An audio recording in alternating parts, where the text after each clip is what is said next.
This One's Wife. Told you so. Meghan Revels in Misfortune. Hello, I'm H.G. Tudor. There is a useful indicator when it comes to spotting narcissists. Remember, it's just an indicator and it is not determinative. But it is in respect of watching the reaction of somebody when misfortune occurs to somebody else. You will see that the narcissist will find it amusing or positively revel in the other person's misfortune as a consequence of the empathy deficit of that narcissist. You see, in order to ensure that the narcissist's sense of superiority is maintained and therefore they are able to assert control over an appliance, there are essentially two options available to the narcissist. They can make themselves appear superior to the appliance through boasting and bragging about their achievements, their brilliance, showing off, triangulating people with who they know or what they've got. Or they can cut down the other person in some way. Thus, the narcissist either stands up on a box or chops you off at the knees to make you shorter than the narcissist. They clamber taller or cut you down.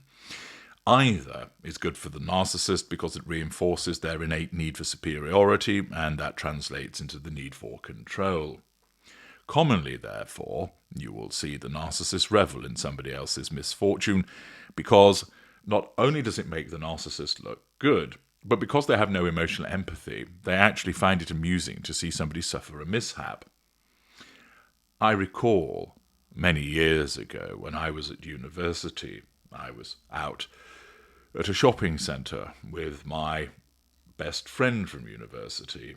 We were inside a store and we watched as a middle-aged man was walking towards the store at pace. He'd certainly got a haste on, and he marched forward. And as he came towards the store, it was apparent that he hadn't realised that one glass door was open and one glass door was closed, and he cannoned into the door that was closed. He hit it full whack, leaving some kind of smear on the glass and bouncing back with a noise of "ooh." I erupted into laughter. Whereas my friend, who was a normal, and still is one, went "ah" in shock, and then immediately moved forward to see if the fellow was okay. I found it hilarious because, well, I have no emotional empathy, and things like that appeal to my twisted sense of humour. Just because somebody would find something amusing of that nature doesn't mean that they are a narcissist, but it's an indicator that there's an issue with their emotional empathy. And you'll recall a couple of days ago that I explained that this one's wife was seen laughing when she was sat in the audience at the Misfortune show. I suggested that it was highly likely that a model had stumbled or fallen over, and naturally this one's wife, with no emotional empathy and also a facade that's playing catch-up, laughed.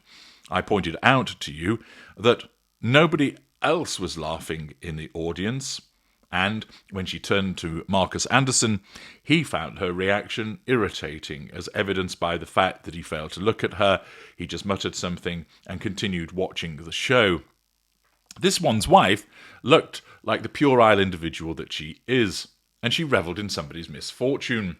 And I was correct that that is what had occurred.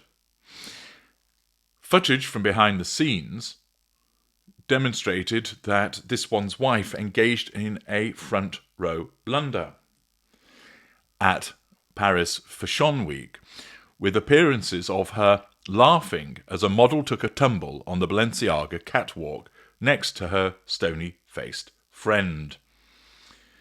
Accordingly, she's condemned for that behaviour. Her friend did not seem amused, and this one's wife turned back around to watch the show, the Daily Mail reports, with a more neutral expression, though a representative insisted she was not laughing at the model falling.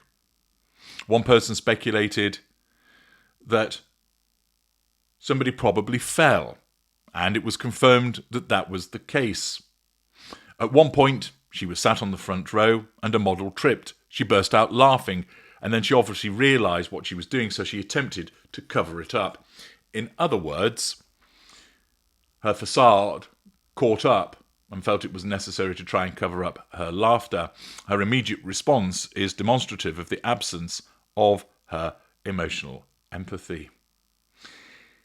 I told you this was the case, and knowing the narcissist as I do, I was able to identify the fact that it was likely that somebody had suffered some form of misfortune, the most likely thing being somebody taking a tumble, stumbling, tripping on the catwalk, and this one's wife naturally finds it amusing, but nobody else around her does. It's not the first time, of course, that we know that this one's wife has revelled in the misfortune of others. A notable example was in relation to her laughing at the autistic singer in Canada one time. The fact that she revelled in bullying a little girl, even though, of course, she denies doing so. But this incident has been identified as just a host of hiccups and fuck-ups and faux pas that she is engaged in as a consequence of her Paris visit. You have the laughing at somebody on the catwalk. She's also been mocked for her Zoolander walk, which I identified by way of her character trait acquisition, where she exited the hotel, not smiling or waving as she ordinarily would do, not with her fixed rictus grin, but looking like Derek Zoolander as she would be going for the supermodel walk. She was laughed at for that. She's been criticised for the footage of her feet on the seats and driving past the scene, or near to the scene, of Diana, Princess of Wales's death. She has also been laughed at and ridiculed for the fact that Christine Scott Thomas ignored her. See parts passim of yesterday. The fact that she was involved with Balenciaga, the organisation, the Fashion House, which has been involved in controversy back in November 2022 in respect of allegations of BDSM and paedophilia. She was also laughed at for the missed greeting with Pierre Poilot Piccioli, where she bumped her nose on his sunglasses. Her fashion choice, Snowy One Griftobi, the thirsty work with regard to her Instagram post showing her omelette and fries and having her hair done, being there with crying makeup man, etc. It's all made for a bundle of fuck-ups for this one's wife, which is no surprise, because as a consequence of her overexposure and the fact that she's disliked and the fact that she's generally awkward and incompetent, these matters come to the fore. It's interesting, isn't it, that in such a short space of time an individual can have so many things whereby she's criticised and laughed at, and it isn't gratuitous. Even though her defenders will say that this is unnecessary criticism that's just driven by hatred, it isn't. In each of those instances that I've described to you, the involvement with Balenciaga, the incident with Pierre Poilot Piccioli, the incident with Christine Scott Thomas, the incident of her laughing when somebody stumbled on the catwalk, her thirsty Instagram work, all of those I've broken down in videos demonstrating how her narcissism is at work. That's not hatred. That's simply a simple analysis. Analysis, of course, that you won't get anywhere else as a consequence of nobody having the similar level of expertise to which that I provide you with. But the whole point is, it's not driven by hatred. It's driven by a factual analysis of her narcissism applied to the evidence as is presented. But this one's wife, she might have thought she had a fantastic trip. She'll certainly have gathered plenty of fuel, but there's a lot of challenge fuel amongst it, and her reputation, once again, continues to plummet as a consequence of that attendance, and once again demonstrating what a thoroughly unpleasant person she is as a consequence of the fact that she revels in the misfortune of others, as I told you she did. I'm H.G. Tudor.